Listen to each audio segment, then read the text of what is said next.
Jogging కి వేళాయరా, ప్రకృతిలోకి పయనమవ్వరా? పూర్తి వివరాలకు చదవండి రేపటి సాక్షి హైదరాబాద్ ఎడిషన్.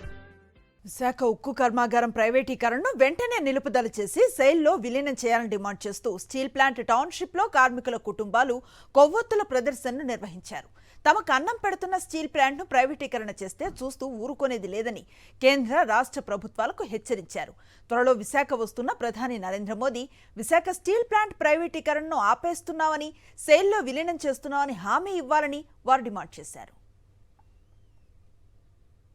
బహుళార్థక ప్రయోజనాలు విశాఖపట్నం స్టీల్ ప్లాంట్ని రేపు 29వ తారీఖున మోడీ గారు, చంద్రబాబు నాయుడు గారు, పవన్ కళ్యాణ్ గారి సమక్షంలో ప్రైవేటీకరణ విత్డ్రా చేసుకుంటూ దీన్ని సెయిల్లో కలుపుతున్నామని చెప్పేసి ప్రకటన చేయాలని చెప్పి డిమాండ్ చేస్తాను.